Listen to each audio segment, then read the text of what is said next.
The new Deadpool movie has arrived at a time where interest and hype in the Marvel movies couldn't be lower. Most people seem to have more hype around finding an extra chicken nugget in their Chick-fil-A order than they do for a new Marvel film that comes out. But this one, kind of a special exception for most people, myself included. I like Deadpool 1 and 2 quite a bit, so I had high expectations for this one, and no matter how hard film Twitter wanted to convince people that this was going to be a disaster, it's just not. Also, while on that topic briefly, what the fuck has happened to film Twitter? They're off their gourds sometimes. So for those that don't know, there was like a sneak peek scene of Deadpool and Wolverine that went online, and Twitter ate it alive. They went ballistic, blowing a gasket about like, this is not only the worst scene in a Marvel movie, but the color grading here makes it one of the worst scenes Hollywood has ever produced on the big screen in 100 years. This movie is unacceptable. It looks like a film student project. This movie's dead on arrival. All from one 2-minute scene. Anyway, the movie's good. I really enjoyed it. However, it is my least favorite out of the three. I think out of the three Deadpool movies, this one's probably the weakest.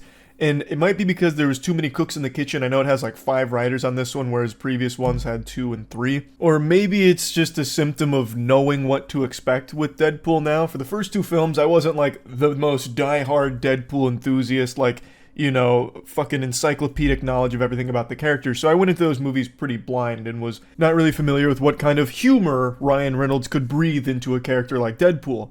But now Ryan Reynolds is a superstar, damn near household name. I bet if you polled 1,000 Americans right now, there'd be more people that knew Ryan Reynolds' name than Jesus Christ. He is a very big, popular actor, and his humor is Deadpool's humor. So, since Deadpool, Ryan Reynolds has used that same humor in pretty much all of his films, and it's not a bad thing because it's still entertaining. He is still a guy that makes me giggle, but it didn't have me giggling as much as the first 2. I wasn't spitting up in my seat, kicking my legs or anything, right? But it did have me laughing a couple of times, which is infinitely more than I can say for many other films that inject comedy into it. The Hollywood comedy formula has been big stinky for a minute now. And even though I wasn't laughing as hard as previous Deadpool movies, I actually thought it excelled in a couple of other areas. And I'll get to that in just a minute. Real quick, I want to give a big thanks to a sponsor. Big thanks to Helix for sponsoring this video. You've heard me talk about Helix quite a few times over the last few years, and that's because I've used Helix mattresses for the last few years, and I really think that they're great mattresses. They feel catered to your specific body type, and that's because of the sleep quiz they have you take, which asks you questions about your sleep preferences as well as your body type, and it matches you with a mattress that really feels perfectly catered for that. Based on my results, Helix matched me with their Dusk Luxe mattress because I like the medium feel and tend to sleep on my stomach and back. So I think it's an extremely comfortable mattress. It was also really convenient because it gets delivered right to your door. It's in a box, it's rolled up, you unroll it, and it's just quick to set up. There's also a 100-night trial to ensure that you love it. Helix mattresses have a 10-year warranty, and they even offer financing options and flexible payment plans, so a great night's sleep is never far away. You can get started with a Helix mattress by clicking the link in the description below. Right now there's a 4th of July sale going on, so you can actually get 30% off of Luxe and Elite mattresses, plus 2 free pillows, and generally 25% off site-wide. So once again, big thanks to Helix for sponsoring this video. You can click the link in the description below to get started. So where I think Deadpool did an extraordinary job is with its action. I've always enjoyed the highly stylized action of the Deadpool films, but this one really goes fucking hog wild with the action. There is a lot of big scale action sequences here, and they are fucking hype. The very first action scene happens 5 minutes into the film, and it's got the Backstreet Boys playing, and it's just so creative and so good. It is oozing with style, and I loved it. Even in the big action scenes where there's a lot of moving pieces, there's a lot of pawns getting insta-gibbed like it's Team Fortress 2, there's a lot of heroes fighting all at once, it never feels like just clutter. Which in a lot of films, when you have a lot of people on screen all fighting, it just looks like fucking noise. You can't make heads or tails of it. It's like a bunch of action figures just colliding into each other. But here, it's not really like that. You could focus on each individual character and see the henchmen that they're fighting, and it's still well choreographed, and there's visual effects that are put in there with actual tender love and care. So you'll have just a side character blowing up a henchman and their titty flies off, and there's blood flying all over the place in the background. They clearly put a lot of care into the big sequences, and it shows. I think the action was probably the best in the series, to me at least. I really enjoyed it, and I think something that helped really elevate that is just how much I cared about some of the characters they introduced. Now, that does come with like a flip side of the coin because unfortunately that took away from some already established characters in the Deadpool series, but man, it's hard to be disappointed with some of the fucking cameos here. And I'm not really like the kind of, Star Wars glup shitto enthusiast where I'm pointing at the screen like, I know that character, that's so fucking huge, I'm super satisfied now, just from seeing a character I recognize. But man, I was fucking close with this one. I'm not going to spoil anything, but there are some characters that come in here that I would have never expected were a possibility to enter this film. It started teetering on fanfic levels, like Dragon Ball Z homebrew characters type shit, where you have like a fantasy football team of your favorite Dragon Ball characters teaming up. That's what this movie does. Quite a bit, actually. And that actually comes with a little bit of a complaint from me, because they have so many cameos that by the 40th one, you're like, oh man, Jesus Christ, again? Like, you can only be shocked so many times, and they were clearly relying on that as like a big surprise factor to like get you on the edge of your seat. And it did work for the most part, but it's through the entire film, like all the way up until the final fight, there are still new cameos coming in. So it did get a little bit like tiresome, like holy shit, more? God damn.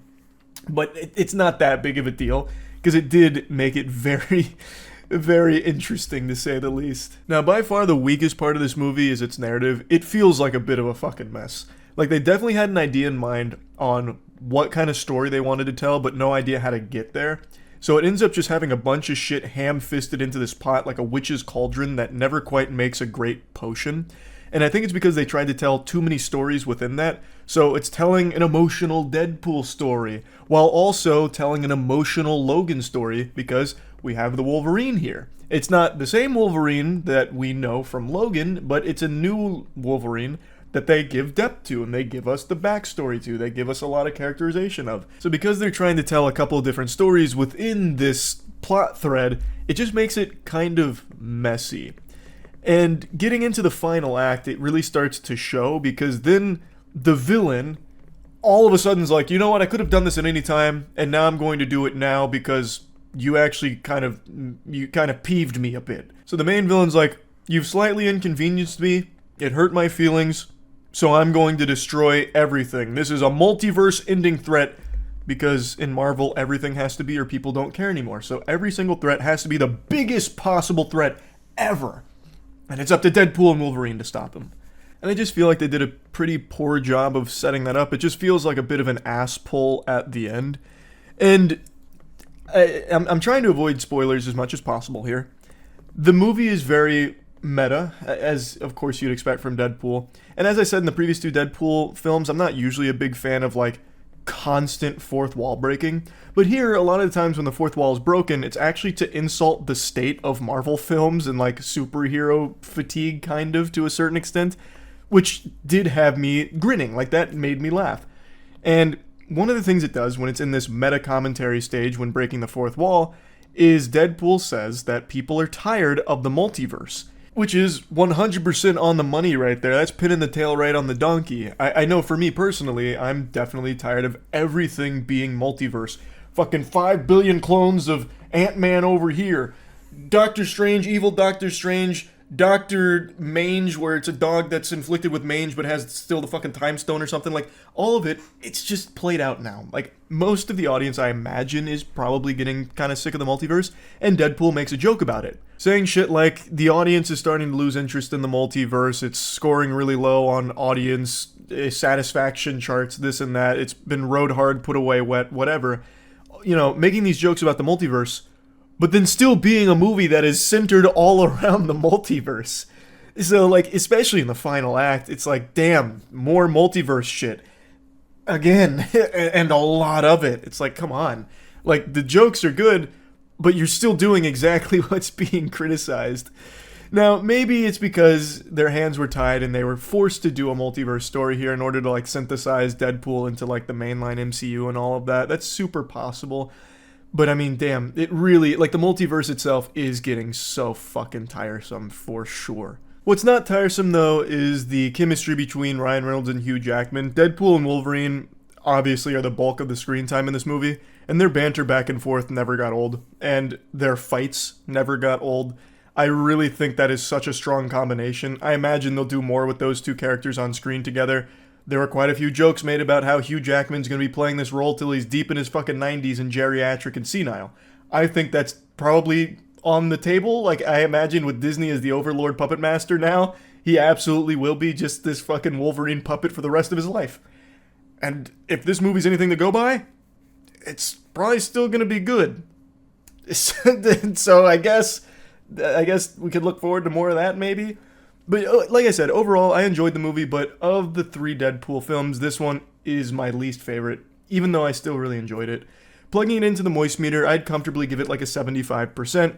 I wasn't disappointed or anything like that. I had a good time, and that's about it. See ya.